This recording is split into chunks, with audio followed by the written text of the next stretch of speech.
Alors,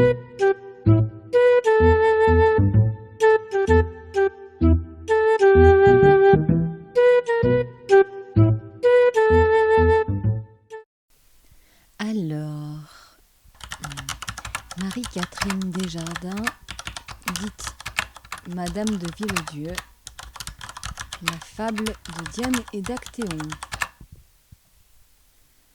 Va-t-on voir ce que l'on trouve? Ça c'est pas ça, ça c'est pas ça non plus.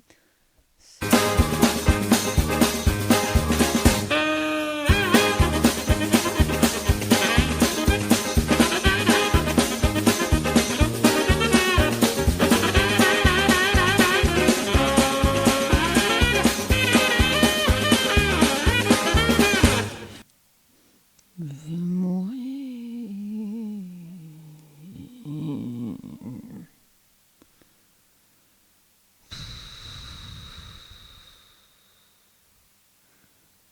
Comment ça se fait qu'on ne trouve rien sur Google, ni dans l'encyclopédie, ni sur Google? C'est le désespoir. Bon, peut-être qu'en relisant la fable, ça va aller un peu mieux. On va voir, peut-être qu'on va trouver quelque chose. Bon, on y va, on se reprend. Donc, Marie-Catherine de Villedieu, l'aventure d'Actéon de Diane, le journal amoureux, 13e journée, on y va.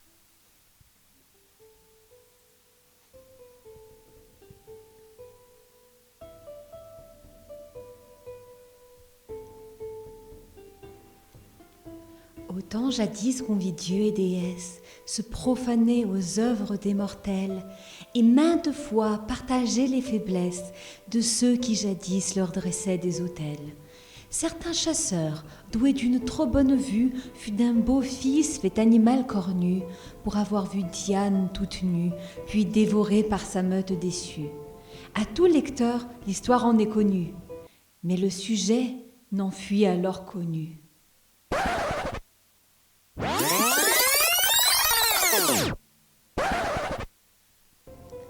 Dans toute fable et dans toute chronique, à la seule pudeur on donne ce trépas. Et trop vrai est que pudeur tyrannique pourrait causer encore de plus pitié cas.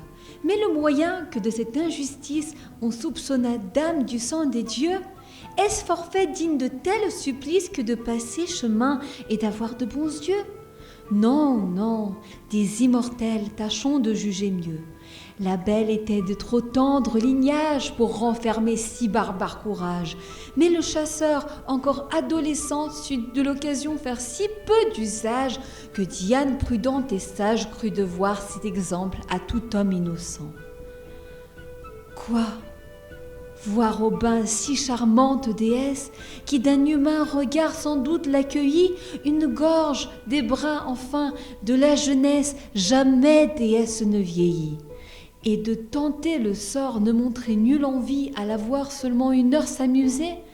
Et de quoi servirait la vie à qui sait si mal en user?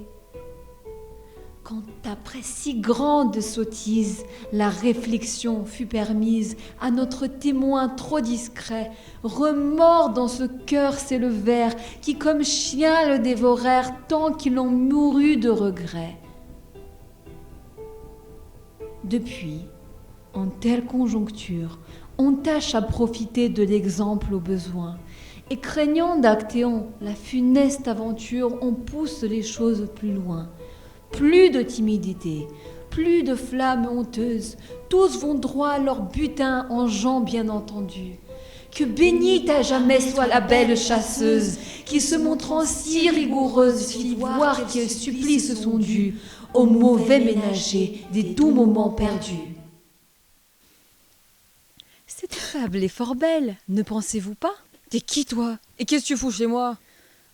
Mon Dieu, vous les gens du XXIe siècle avez vraiment une manière très bizarre d'accueillir les gens illustres. Vous êtes qui, Joséphine l'ange gardien? Oh Dieu, non, Joséphine, non. Mais peut-on dire ange gardien? Je suis Marie-Catherine Desjardins, dite de Villedieu. Vous m'avez appelée, non? Mais pourquoi je vous aurais appelé? Il me semble que vous aviez des problèmes avec la compréhension d'une de mes fables. Oui, c'est exact, oui. La fable d'Actéon et de Diane. Vous êtes un genre de fantôme? Oh non, je suis juste là pour vous aider. Vous voulez que je vous aide? Oui, si vous êtes là, oui, vous pouvez m'aider, oui. Très bien. Alors accrochez-vous, je vais vous emmener quelque part. Oula, mais où est-ce que je suis là? À Versailles, très cher. C'est quoi ça, les visiteurs à l'envers? Bon, assez parlé, que voulez-vous savoir? Oh, plein de trucs, genre qui vous êtes et surtout la fable de Diane et d'Actéon, j'ai rien compris.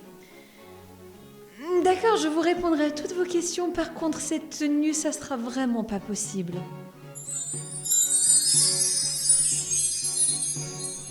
Ouais, comme ça, beaucoup mieux. Alors, je suis Marie-Catherine Desjardins, dite Madame de Villedieu. Je suis née en 1640 et morte en 1683.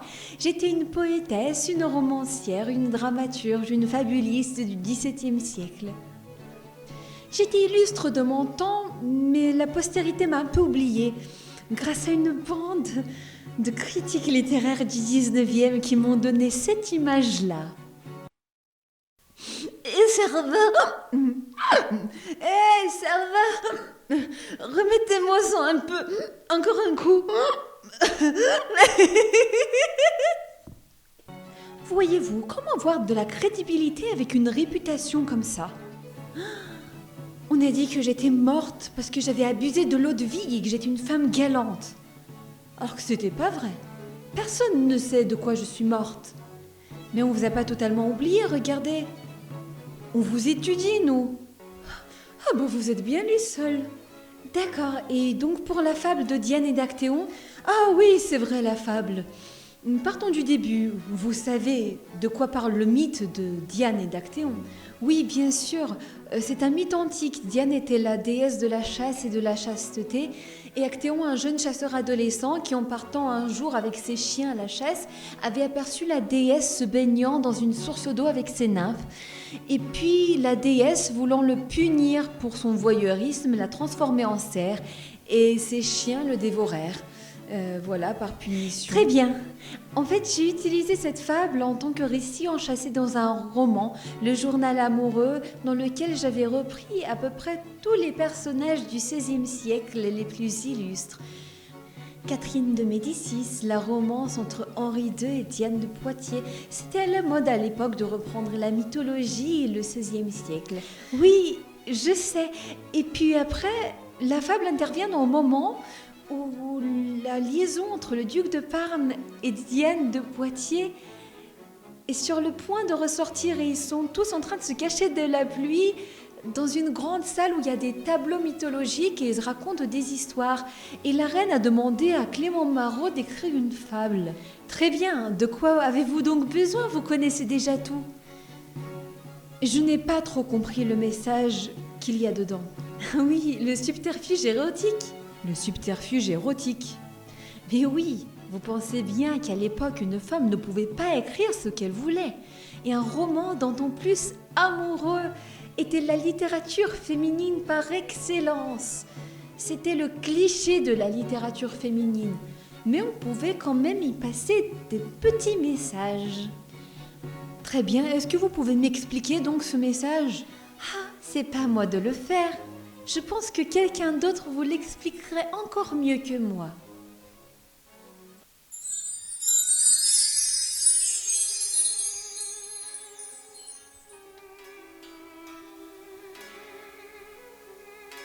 Qui êtes-vous?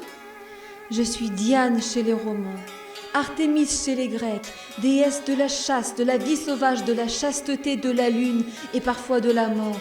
Fille de Zeus, maître de l'Olympe et de Léto. Je suis la sœur jumelle d'Apollon, dieu de la lumière. Que voulez-vous savoir? J'ai croisé Marie-Catherine de Villedieu. Elle m'a dit que vous pouviez m'expliquer la fable qu'elle a écrite sur Actéon et Diane. Actéon! Ne me parlez même pas de celui-là. Pourquoi? Cet imbécile n'était même pas capable de profiter du présent que la vie lui a donné. Il était là, se caché derrière le buisson comme un con. Mais j'ai cru que c'était pour ça que vous l'avez transformé. Parce que c'était un gros voyeur, non? Foutaise! Ça, c'est la version officielle, la version qu'ils ont écrite, eux les hommes. Parce qu'une femme, c'est délicat. Une femme, ça se doit d'être pudique. Une femme, ça respecte son corps. Une femme, ça ne peut pas avoir de désir sexuel. Non. Mais une femme, ça se respecte. Tout comme les besoins d'une femme, ça se respecte. On est forte, on est indépendante. Oui, on a des désirs. Oui, mais on n'a pas besoin d'un homme incapable. On peut très bien se débrouiller toute seule. Et que ça leur serve à tous d'exemple. Qu'une femme se défend quand on la respecte pas. Et une femme, ça punit quand on ne respecte pas ses désirs. Que bénite à jamais soit la belle chasseuse qui se montrant si rigoureuse fit voir quels supplices sont dus aux mauvais ménagers des doux moments perdus.